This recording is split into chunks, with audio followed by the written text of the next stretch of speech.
Welcome to Beyond Politics, broadcast on WKXL and available wherever you get your podcasts, and also available as a video on YouTube and on Facebook. I'm Matt Robeson with my co-host, former two-term U.S. Congressman Paul Hodes. In 1989, things were looking somewhat bleak for the Democratic Party. They were still holding on to a long run of control in the U.S. House of Representatives, but they had lost 3 consecutive presidential races. And in the 6 elections between 1968 and 1988, Democrats won only once, while averaging just 42% of the popular vote. 2 political scholars, Bill Galston and Elaine Kamarck, wrote a blunt wake-up call to their own party, saying, quote, "Too many Americans have come to see the party as inattentive to their economic interests, indifferent, if not hostile, to their moral sentiments, and ineffective in defense of their national security." They called their article "The Politics of Evasion." And the message was clear: stop explaining things away with convenient and comforting excuses and face reality. Now, those same authors have published a widely circulated and much discussed follow-up called "The New Politics of Evasion: How Ignoring Swing Voters Could Reopen the Door for Donald Trump and Threaten American Democracy." And we are very fortunate to have one of those authors with us. Elaine Kamarck is a contributing author for the Progressive Policy Institute. She's a senior fellow in the Governance Studies program, as well as the director of the Center for Effective Public Management at the Brookings Institution. And she's a lecturer in public policy at the Harvard Kennedy School of Government. She's participated actively in 4 presidential campaigns and 10 nominating conventions, including 2 Republican conventions, and she served as a superdelegate to 5 Democratic conventions. She also served in the White House from 1993 to 1997, where she created what later became called the Reinventing Government Initiative. Elaine, welcome to Beyond Politics. Thank you for having me. It's a pleasure to have you. And this is sort of a dreary subject for Democrats. I mean, no one likes the Cassandra role, but you play it really, really well. And I'm guessing you were hoping that we wouldn't be back here again, but here we are 33 years later. And boy, the arguments from your original article really do resonate. And you start off your new article by focusing on what you call the myths that cloud Democratic minds. And you point out an observation from a veteran Democratic strategist, Doug Sosnick, that there are 2 key beliefs that Democrats cling to that are wrong and that have kind of been leading us astray. So maybe that's a good starting point for us. What are those mistaken beliefs?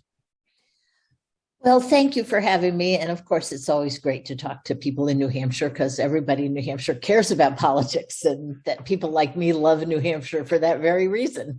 So look, we are back where we were 33 years ago. Okay.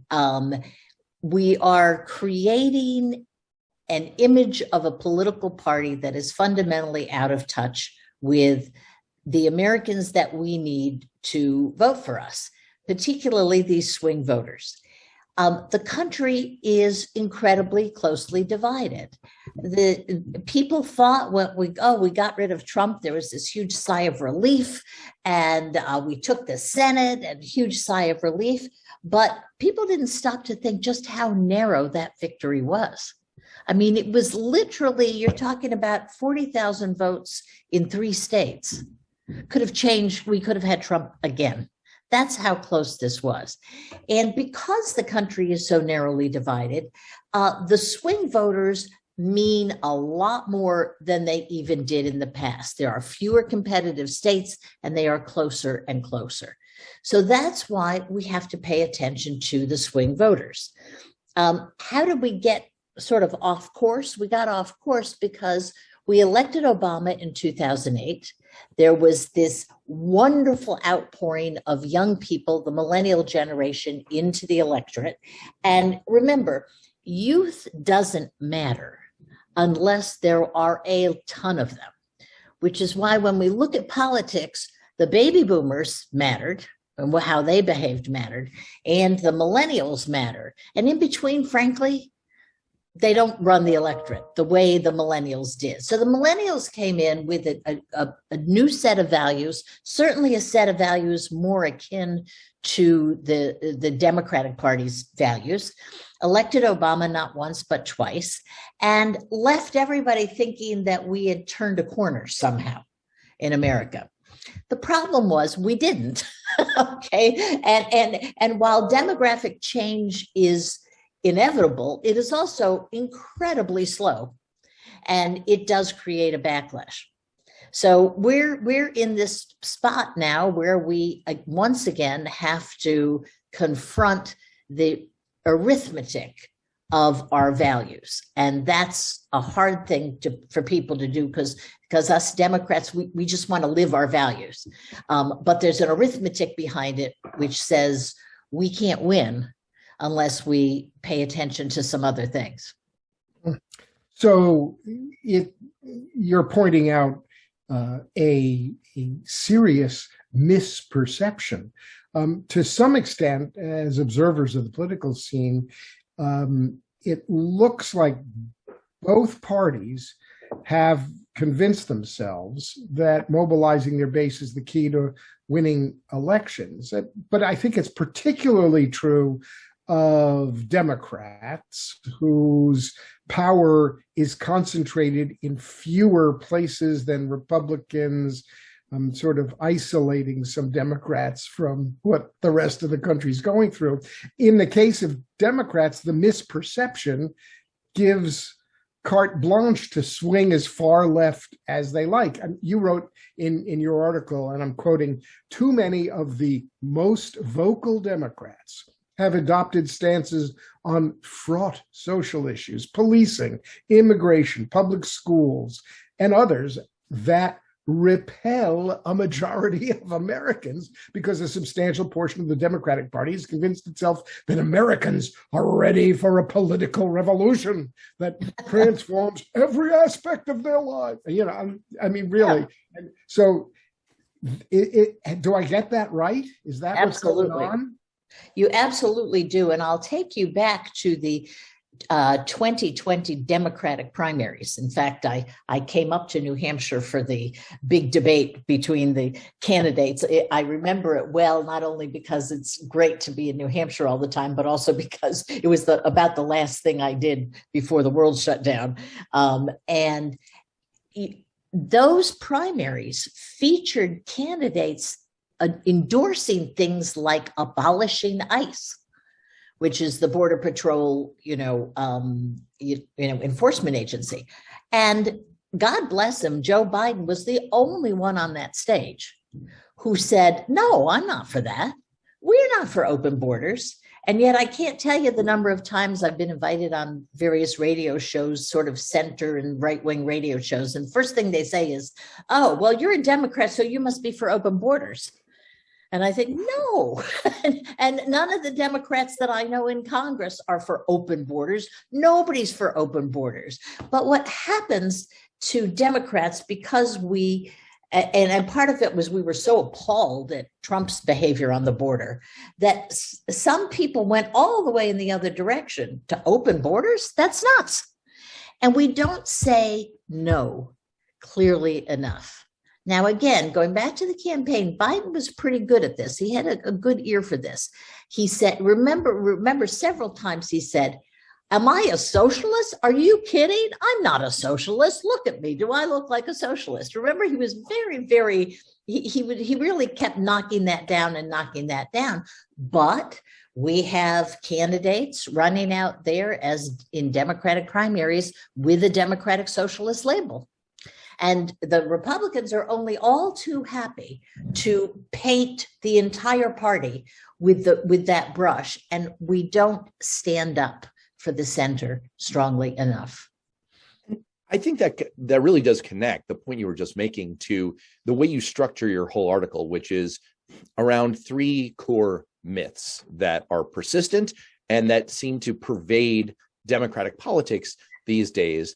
And I wanted to ask you about the first one, which is that people of color think and act alike. And this really rings a bell. It should ring a bell for our viewers and our listeners, because the most popular episode of this show that we've ever done wasn't the one we just did with the third ranking leader in the House, Jim Clyburn, although maybe that'll climb the scales. It's not with anyone who's a celebrity. It's with a data analyst. It was with David Shore, who's been making this point very loudly and very persuasively over the course of the last year. And it sort of runs through your article. So maybe you could unpack that for us a little bit. What is this myth that people of color think and act alike? And what are the implications of Democrats being wrong about it? Well, the myth started because, in fact, we have seen the coming of age of the huge Hispanic population in America. Okay. And and remember, Democrats have been talking about Hispanics as part of their coalition ever since the Hispanics were in kindergarten. Because when Bill and I, back when we wrote the Politics of Evasion, Hispanics constituted about 5% of the electorate. In other words, they were not really, I mean, mostly because they were young, partially because a lot of people were here illegally and couldn't vote, but mostly it was because it was a very young population. Well, that young population in the past 33 years has gotten older and started to vote. And what do we find, right? We find that, first of all, they are more conservative on social issues. We find that they are less concerned about immigration policy than we thought they were. And that within that broad Hispanic population come people from places like Cuba and Venezuela most recently, which were socialist disasters. Okay. In fact, there aren't many countries in the world that are socialist successes. And this is something that the young people, I think, who promote this just can't figure out, right? Why this is such a disastrous term within the Democratic Party. We are not socialists. And in fact, Biden just the other day said in something, he said, I'm a capitalist. State right? reunion. And Elizabeth Warren constantly says, I'm a capitalist. This socialism in the world was a mess. And unfortunately, you have to be as old as me or Paul to really remember what a mess it was. And I think a lot of people don't. And there's a history lesson to be taken here. Anyway, that affiliation of the Democrats with socialism is really cut into the Hispanic vote. And the Hispanic vote, Biden lost Hispanics in Florida, where there's a lot of Venezuelans, a lot of Cubans. And he, in the first year of his presidency, his numbers among Hispanics are very bad, are very frightening. His numbers definitely have gone down among Hispanics. So treating this whole, the whole coalition of color, it's a myth, just doesn't exist. I think the second thing to be said about it is that somehow people made the assumption that Hispanics were going to be like African Americans. And, it's being an immigrant is very different than being a slave and brought here. Being an immigrant, it takes you a couple of generations. You marry somebody from the other tribe, you move to the suburbs, and sometimes, unfortunately, you become Republicans. Being African American, you were redlined out of living in neighborhoods. Until the 40s, really, you weren't allowed to marry anybody who wasn't Black. It's a whole different ballgame. And the African American community is much more cohesive in its experience and in its politics than you could ever expect the Hispanic community to be. And I think that was a mistake that people made early on, which is not to say that there hasn't been prejudice and discrimination against Hispanics, but it is to say that every immigrant group, I'm Italian, my parents were Italian, my dad was not allowed in a fraternity, he was called a WAP and a Dago, et cetera. In other words, every immigrant group goes through some garbage thrown at them. And it's very different than the African American experience. And I think lumping them together was a mistake on the part of the Democrats, not seeing that differences. So your second myth is economics trumps culture. And you wrote that too many Democrats believe that showering Americans with public resources is the surest path to victory, and you show why that's not really always true. So can you explain this myth, why it's wrong, and how it's impacting Democrats and the prospects? So I think the easiest way to get into this is a really simple proposition, right? If you ask people, what would you rather have? Healthcare right, from the government, or a good job that gives you good health care. They would say a good job that gives you good health care. Okay. What people want is not the redistributive stuff that Democrats are so enamored of. They want jobs. They want really good jobs so that you don't have to think about that other things. The healthcare comes with it, the retirement comes with it, et cetera. So that's a problem for Democrats. I think the second thing is that we Democrats always got by because the Republicans made the following mistake. They always talked about changing Social Security, right? They always, and cutting Medicare. And so you had the Paul Ryan wing of the Republican Party that was the eat your peas Republicans. This is too expensive. We can't afford this, da, da, da, da, da. And it always ended up scaring off voters.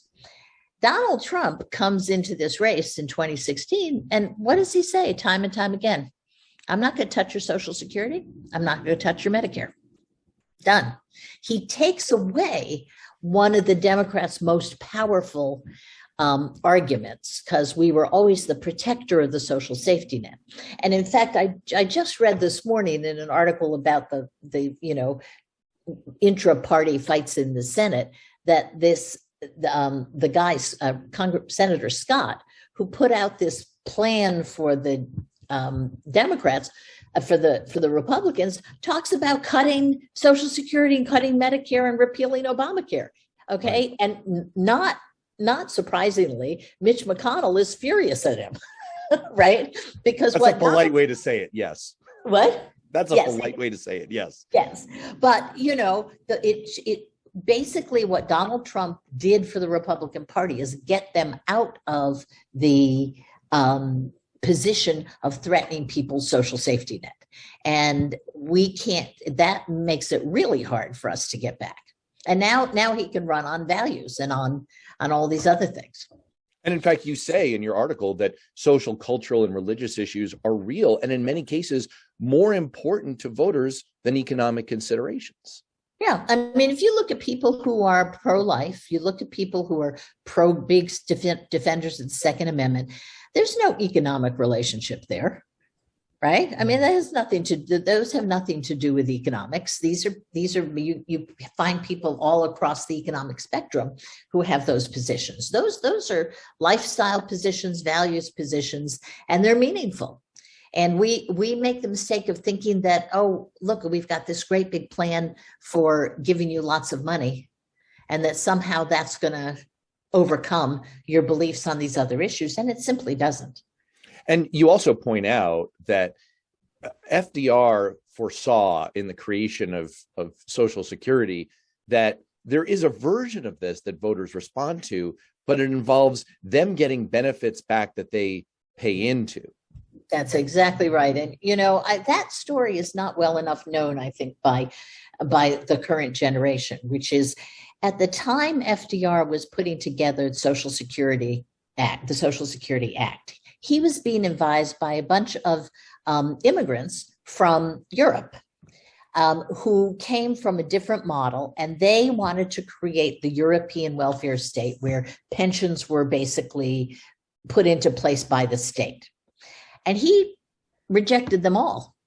And he said, I'm going to create a system where people pay in. And then he said, and therefore no politician will ever dare touch Social Security. And he was right many, many years ago. Wow. just to follow up on what you said about about using healthcare as an example, and I remind myself of a nutty idea I had because I was there to lose my political career over Obamacare, and when we were when I was trying to figure out how do I sell this to people who are skeptical, I'd go into a diner and run into people in New Hampshire, and they'd say, "Keep you darn government hands off my health care, but don't you dare touch my Medicare." And I don't want no government handout. And And my nutball idea was, listen, don't even talk about healthcare. Let's just say it's a jobs bill. It's going to free you up to be able to be mobile in your job because the job market has changed and you're not getting healthcare for life anymore. And people are going to have different jobs. This is just a jobs bill. This is just a way for you to move from jobs to jobs. What do you think? Was I crazy? No, you were absolutely right. That's what Americans care about. And that's what Americans associate Democrats with. Okay, they still do associate Democrats as being good on jobs. And we fail to play that time and time again. Now, I will say that, the White House is clearly getting the message because in the State of the Union, the president picked up a phrase that Majority Leader Steny Hoyer had been using for a decade: make it in America. Right. Okay, make it in America. And that is so important. That says to the people in Ohio whose fathers lost their jobs to China, and Michigan and all those states that we have to fight so hard to get and that we win by a very narrow margin. That says to them, oh, this guy gets it. Right? This guy gets it. We want to bring these factories back. We need to make it in America. And now, of course, we're faced with a war and all sorts of potential international disruption. And all of a sudden, everybody's thinking, it's not such a bad idea to make more stuff in America.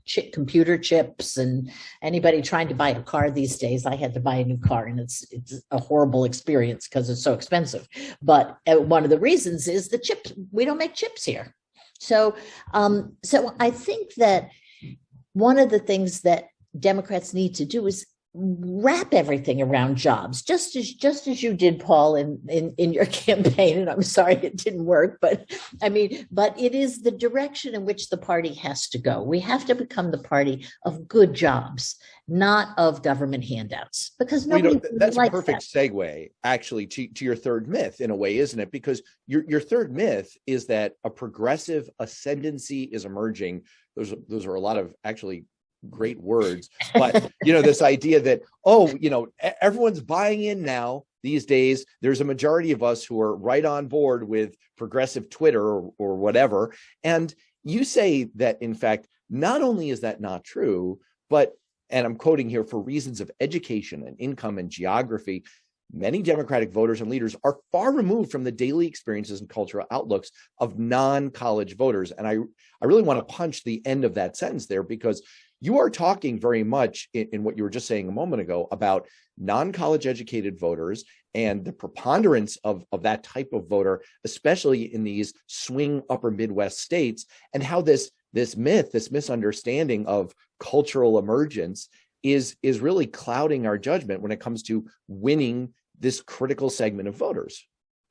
Boy, you are right on there. I would if people pick up this report, which is kind of long and kind of wonky and a lot of it's worth it, folks. Read the report. Go to PPI, Progressive Policy Institute. Read it. I'm serious. It's riveting. But if you can't read the whole thing, just look at table number 1. Table number 1 lists 9 key states in the United States. And all it does is break out the voters, right? The voters in 2020 by college, non-college whites, Blacks, and Hispanics. In 7 out of those 9 states, the number of non-college white voters surpasses by a large amount the number of Black and Hispanic voters combined. So there you have it. You cannot win without some non-college voters. Now, we do well among college voters, but people living in prosperous blue states tend to forget that most of the country didn't go to a 4-year college. Okay, even now, certainly this number is bigger than it used to be, right? But even in this day and age, most people don't go to a 4-year college. And what Trump did, which was unique, by the way, non-college whites used to not vote very much. Okay, they used to be a sort of marginalized part of the population, which led, I think, a lot of Democratic strategists and a lot of people who build models to underestimate Trump's strength. What Trump did is he brought them into the electorate in a big way. And boy, are they here to stay, whether they're driving trucks around the Washington Beltway to protest vaccine mandates or whatever they're doing, they are here. This group is mobilized, they're energized, and they are here to stay, which means we have to talk to them. We have to talk to them, and we have to talk to them on their values. Now, the education, here's how the education fits in. If you are highly educated, you probably make more money. That means you probably live in a nice, safe suburb. If you are not highly educated, you probably make less money, and you might live in a neighborhood that has some crime or is very close to a neighborhood that has some crime. So when you hear some Democrat talk about defunding the police, you think they're nuts. You need the police. Right? You need the police in your neighborhood. That doesn't mean you're for police brutality, right? But it's just it's the clearest example. And I don't know if Congressman Clyburn said this when he was on your show last week, but he has said that defunding the police probably cost us 14 Democratic seats in the United States Congress. Can you imagine? It is a disaster. And, if you go back 33 years, the issues are different, right? Gay marriage is it doesn't have the oomph that it had 33 years ago in terms of turning out voters. And there's a lot of other issues. So the issues change, but the effect is the same. Democrats get themselves on the wrong side of the cultural issues, and that's all that matters. Right, that's all that matters. And boy, did we suffer from it this time. So one of the things that you do in your articles, you offer a very helpful summary of your analysis of what you call the new structure of American politics. And again, I'm going to quote because, frankly, you say these things better in your article than I can paraphrase them in the course of talking to you about them, because you're a good writer. So you write, even though deepening partisanship has reduced the number of swing voters, the narrow margins of our recent national elections has made these voters more important than ever. This reality will dominate national politics until one party breaks the deadlock of the past 3 decades and creates a decisive national majority. So this really connects to the point you're making right at the top of the show, which is that even though there are indeed many fewer swing voters than there used to be, and we've all heard about that. I think anyone who follows politics over the last 5 or 10 years has heard, the vanishing swing voter, down to 6 to 9% of the electorate is swing voters. They're even more important. And you go on, if I could commend another table for people, sure. You show beyond table 1, you show in pretty good fine-grained detail in the report why swing voters are so important, and particularly in their role in the swing states. So anything you want to kind of break out from that argument that you really want people to pay attention to in terms of why swing voters paradoxically matter so much more, even though there's so many fewer of them? Well, simply they matter more because the electorate is so evenly divided. It's just absolutely closely divided. And because Democratic strength is highly concentrated. It's highly concentrated in the vast number of congressional districts around New York City, around Boston, around Los Angeles and San Francisco, around Chicago. But it is not very prevalent in some states that, because of the Electoral College, let's face it, Democrats need to win, and Republican voters are favored in this kind of setup. If we didn't have the Electoral College, we probably wouldn't be having this conversation. And the reason is that Democrats, beginning with, Al Gore in 2000, have in fact won the popular vote. They've won the popular vote, but they've lost in the Electoral College. And Biden managed to win the electoral college vote. So he had a nice electoral college win, but all of those states, which they're still fighting over, right, were very, very narrow wins. Arizona was narrow, Georgia was narrow, Michigan was narrow. So you've got a situation where the structure of American politics now weighs towards one party, not the other. Rural states Thank you, founding fathers. Everybody had to get 2 senators, right? According to the deal at the Constitutional Convention. So rural states have more votes in the Electoral College per population than do urban states. And so you get a little teeny Wyoming, which isn't even a county in California. And Wyoming has 3 Electoral College votes. And you can say that for Delaware, Vermont, for all of the very, very small states.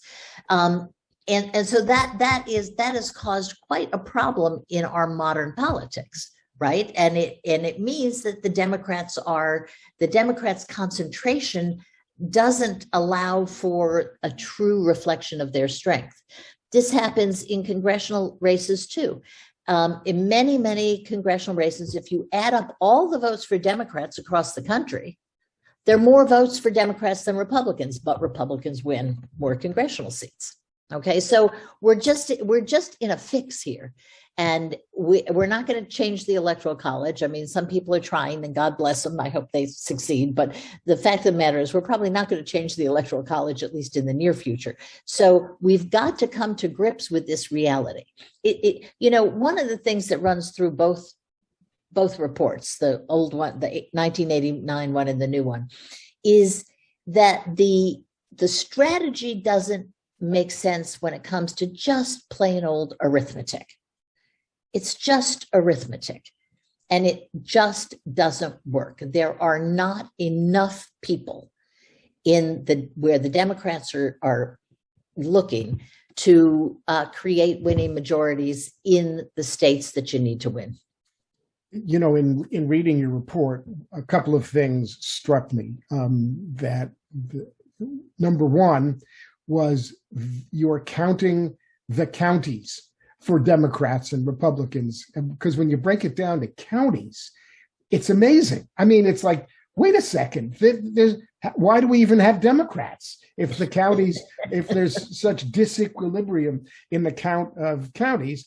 And the second thing you talked about was the necessity to focus so resolutely on winning the presidency in order to save the democracy, and how all of this stuff, the myths and how we handle them, mean for Democrats. And so you show how the myths and the challenges play out in the swing states at the presidential level. You talked a little bit about congressional elections. Does your analysis apply? I think I know the answer, but I'll ask it anyway. Does it apply to the overall brand of the Democratic Party, the way at some deep, fundamental, emotional level that the voters in this country perceive Democrats and the challenges that they face down ballot as well as at the very top? Oh, I think absolutely so. I mean, it affects the Democratic label all the way down, to the extent that the Democratic label gets tarred with, some of these issues like defund the police or abolish ICE or socialism. It affects everybody, right? It even can affect county commissioner races. I mean, it just can. And of course, look what's happening now, the fight's going on at school boards. All right, school boards, maybe the most local level of all of our politics. School boards are now in the middle of fights that were started, at the national level. So absolutely it does. But I think the other point you draw out of there is right, that back in 1989, by losing the presidency, the worst Democrats were going to do was hand the party over to George W. Bush and people like Bob Dole. Well, looking back from today's vantage point, we should have such Republicans, right? The good old, when I started studying political science, there were New England Republicans. God, we would love to have some New England Republicans again, right? They were moderate Republicans, kind of liberal on social issues, kind of careful about spending the government's money. But, that wing of the Republican Party has been basically decimated. And now we're looking at a Republican Party that I think, by the way, I think it's a little overwrought that it's totally controlled by Trump. I think that, in fact, he's not quite as strong as made out to be. But the mere thought that Trump could become president again should get the Democrats to sit up straight and stop the nonsense, right? And start talking about stuff that people want to hear about, and not all these bizarre cultural issues like critical race theory or defunding the police. And that's where we really need the stakes are just higher. The stakes this time aren't just, well, how much of a Social Security cost of living increase do we get, right? The stakes here are, do we have a democracy if Trump gets elected? And I think it's a big difference in the 33 years. And it's a difference that's happened within the Republican Party and as somewhat of a backlash to the Democrats. Right. I mean, you make a really, really important point that for all the focus that many analysts and leading Democrats have applied, me among them, I'm not going to call myself a leading Democrat or an analyst. I guess I'm more of an analyst. That, look, our voting system is under assault. There's voter suppression. There's election subversion. There's a lot of skullduggery going on, and it could contribute to the return of Trump in 2024, and that would be a disaster. Okay, we agree. Let's stipulate that. Definitely need to focus like a laser beam on it. But you're providing sort of the missing other part of the story, which is, and we could try to be popular and win elections. That would also be a good way to try to stop Donald Trump. So you actually provide, with a caveat, a prescription for doing this in your article. And the caveat is you're not going to lay out a detailed plan here, like a step-by-step blueprint, but you make a start on a high-level pathway, I think you call it, to renewing the Democratic Party. So just at a high level, what does that look like? What would a winning pathway to make the Democratic Party more popular, repair its brand, and actually win more votes in 2024 look like? Well, start with what Paul said, right? Make a Democratic Party about jobs. Okay, make a Democratic Party about good jobs that give you health care, that give you some sort of retirement security, et cetera.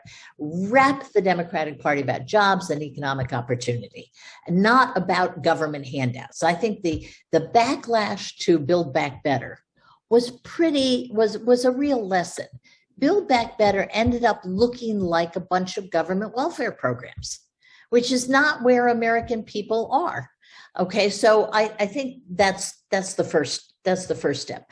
I think the second step is, and I've said, I didn't say it in the paper because Bill didn't like it, but I say it in other places. I said we need a Frank Luntz. Now, Frank Luntz is a famous Republican wordsmith and pollster, et cetera, who took the inheritance tax, for instance, which no progressive should be in favor of, right? Or low inheritance taxes. We should be in favor of higher inheritance taxes. He took the issue of inheritance taxes and called them death taxes. Now, that was just brilliant, right? That was just brilliant. We need him. Frank Luntz looking at defund the police, looking at police reform, which in the wake of all the horrific shootings of Black men should be a front and center issue. Frank Luntz would have called that a fighting crime better proposal. And the reason is that at the bottom of the police reform, the serious police reform efforts, is an effort to move police from picking up the drunk on the subway stairs, because that's what the police spend a lot of time doing, right? Some guys there's a drug addict in the middle of the street. From that to actually fighting crime, real criminals, real drug dealers, et cetera. And that in fact should make crime prevention better. It should make it, it should increase the ability of the police to get rid of bad guys. So, in Frank Luntz's world, that would have been an empowering the police, right, to fight crime sort of message. So we need to be really careful. And then, look, the far wings of both political parties are always out for clicks on their sites and contributions and getting attention. When somebody calls themselves a democratic socialist, their opponents in the Democratic Party have to say, no, socialism is a failed political ideology. What you're talking about is a robust welfare state, a robust safety net. Democrats have always been for a safety net in a capitalist society. But Democrats, I mean, again, as I said, Biden did it in the general election. I don't think, frankly, he did it as much as he needed to in his first year in office. Okay. But in the general election, it was Biden. And that's one of the reasons he got South Carolina, is they looked at him and they said, well, he's the only sensible person on that stage. Everybody else was falling for this stuff.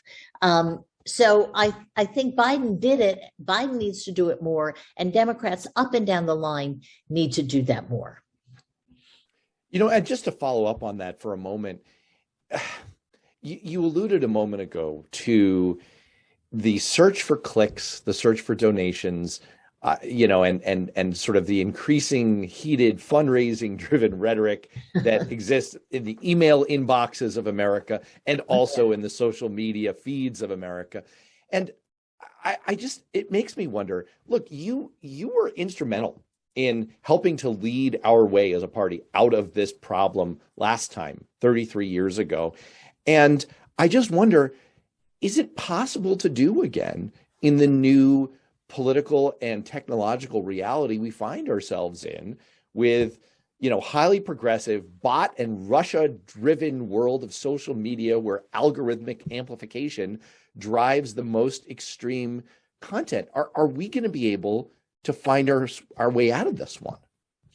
Well, that's why I say that Democratic leaders have to really get more vocal about this.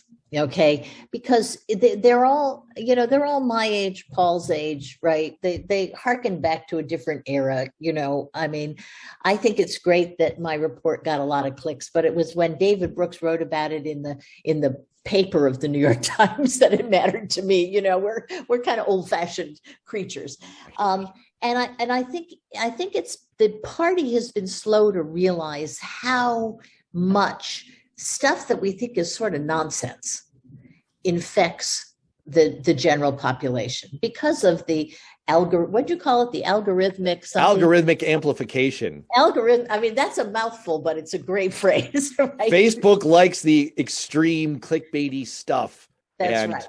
Progressive Twitter is not real life. No, it really isn't. And I also think, by the way, that the press is kind of at fault here too, because they tend to read progressive Twitter, right, as being more than it is, and right-wing Twitter for that matter. So I think Biden himself, whose instinct in the primaries was to do this, I think as president, he's got to keep doing this. I mean, he's got to keep answering all this stupid stuff out there. And so does Pelosi. And Pelosi's pretty good about this, but she doesn't get a lot of airtime. She's pretty good. She really treats the sort of more extreme members of her caucus like errant children that she's just had it with. and she's pretty good at doing this. But I do think that the leaders of the party are a bit caught unawares by this new world and by how popular some of this stuff gets. And by the way, I think this goes for the Republicans too. I mean, I think Mitch McConnell, who again is of a different generation, I think Mitch McConnell is sort of learning, stop it, Senator Scott. We don't believe whatever you're saying is not the Republican Party. He's finally learned to say that pretty clearly, but he's going to have to say it a million times. He's going to get his clicks up there to exceed Scott's clicks if he wants to paint a more moderate image of the Republican Party. Well, this is a perfect time to remind our listeners to follow us on Twitter. Paul is Paul Hodes 1. I'm at Matt L. Robeson. And I'm kind of being tongue in cheek, but I'm kind of being serious that if you want some thoughtful, reasoned analysis of what's going on in the world, you should also check out Elaine Kamarck. You can find her writing at the Progressive Policy Institute, at Brookings, at Harvard, basically the best and the brightest. Anywhere you go for thoughtful, reasoned analysis, that's where you find Elaine Kamarck. And thank you so much for walking us through your report. Thank you. Thank you very much for having me.